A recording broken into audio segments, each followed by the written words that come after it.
What is up, guys? Welcome back to Gourmet Grind. It's been a while. We're happy to be back. Yurin, how long has it been? It's been about a month. Yeah, it's been a little.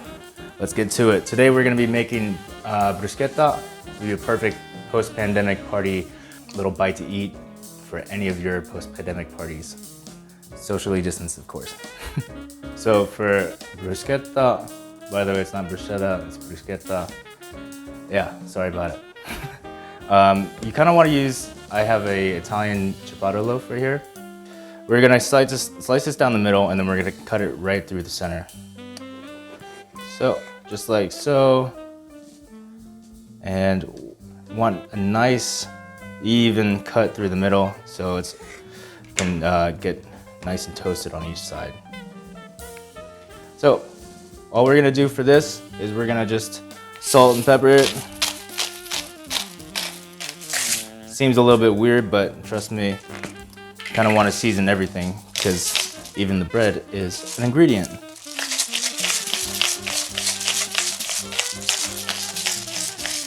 And then we have some good Italian olive oil right here from Toscana. And don't skimp out on the olive oil, don't buy the cheap stuff, make sure you get it extra virgin. This is worth it, let me tell you. So I'm just drizzling some right over the top. Be generous, just like so. And then we're gonna use our fingers and we're just gonna rub that in so that every nook and corner gets nice and toasted. So just moving over here, we have kind of a griddle kind of thing going on with these ribs. This is great for toasting bread because it gets those nice grill marks on them. And we're just gonna place the bread directly into the pan.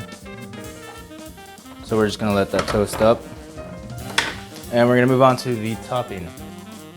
And what you need is some olive oil, some balsamic vinegar. Where did we get this? We got this at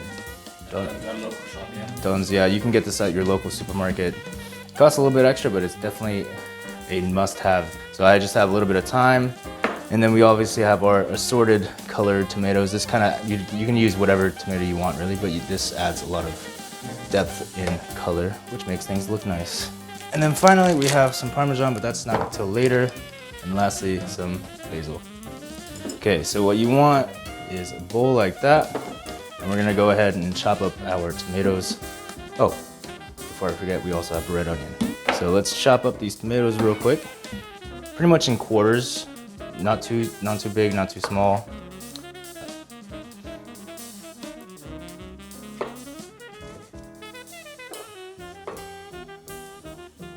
Do you have any cool stories to tell why I cut these tomatoes?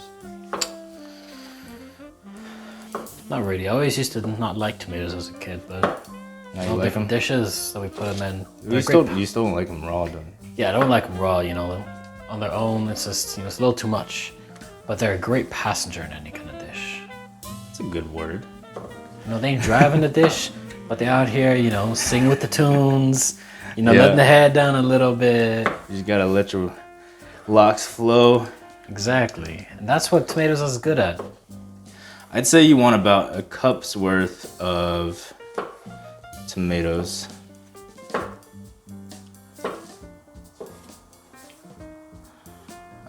Depending on the size of your party, or just the size of the people coming.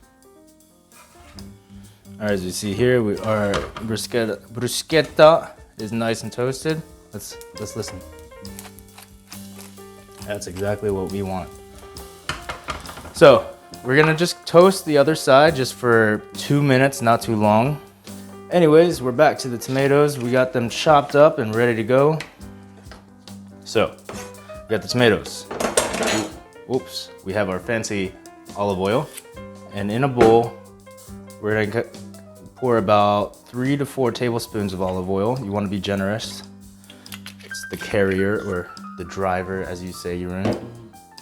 And we're gonna dump in all of our tomatoes.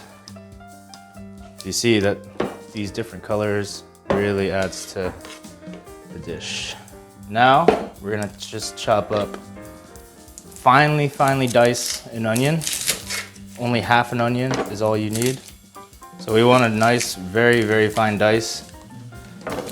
You don't know how to dice an onion? click right here.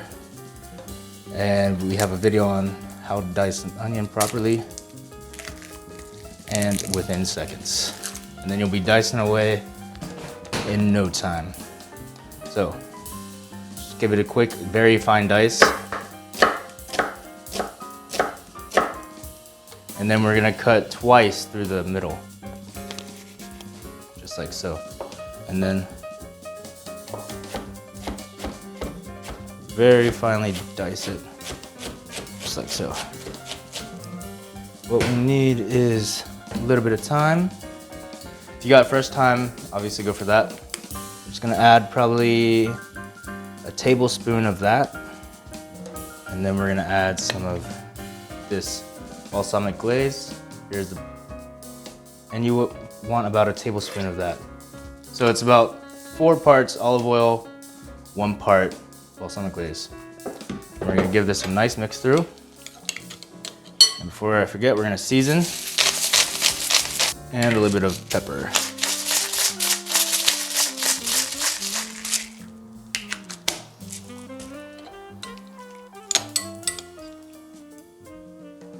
So we got this all mixed up nice with our spoon right here. It is missing one color, I'm noticing. What color is that you were in? I think for myself, that'd be a nice little bit of green. You are correct. So, we are gonna wash off our knife real quick. Always keep your knife clean, ladies and gentlemen. And we're gonna chop up a little bit of basil. So, pick off some of the nice big leaves of basil. And then what you're gonna do, this is a fancy restaurant kind of technique that you learn. You roll everything up like a cigar pretty much. You rock back and forth.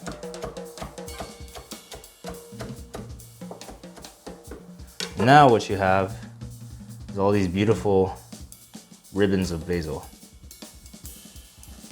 And give it one final mix through. And there we have it, we have our topping. Perfect. All right, so we have our bread that's nicely toasted. As you can see, it's nearing that kind of burnt phase, but it's right on the edge. I like it like that. I like the different variations of texture. So what we're gonna do is I have my ricotta, 1 clove of garlic. Is just cut it in half and just scrape it along the bread on the top. This will just give it a nice essence of garlic. This is a technique that's widely used in like the Catalonia region of Spain. We're gonna grab a spoon. And we have our ricotta. We want a nice, generous portion because, I mean, let's face it, ricotta is one of the nicest things in the world. So we're just taking the back of the spoon and spreading it nicely along the base. This really acts as a nice base that kind of differentiates between the tomatoes and all the kind of acidic notes of the dish. And finally, we're gonna take our topping right here. It's been sitting for about 10 minutes and it looks beautiful. Spread that right all over. Don't be shy. Did you hear me, Rowan? Don't be shy. I'm coming closer. Don't be shy.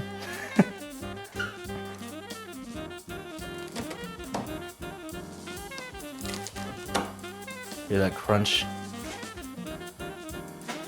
And then we're gonna take the bottom of the knife and we're just gonna lay these right across the plate like this. Just like so. And do the same thing. Finally, I'm gonna take a little bit of our basil, and just let it drizzle randomly.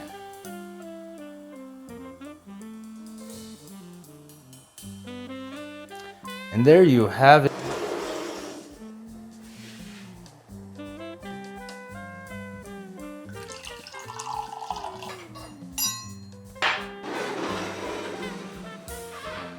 Bruschetta.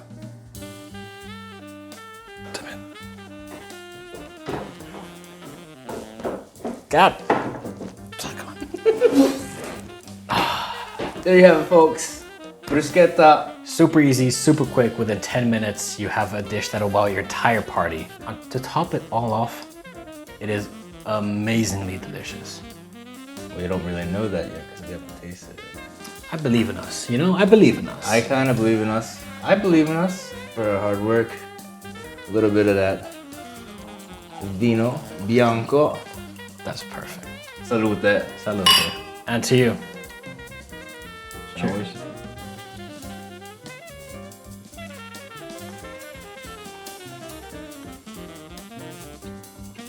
It's been a long pandemic. You owe it to yourselves to make this, honestly. Absolutely. You can toot your own horn now. This is... Anyways, we're back. Like, comment, and subscribe, as always. Oops. Check us out on our different social medias as well. Instagram, Facebook, our blog as well. Pinterest, TikTok. everything. Next Tuesday, we'll catch you later. See ya. Take it easy. Peace out.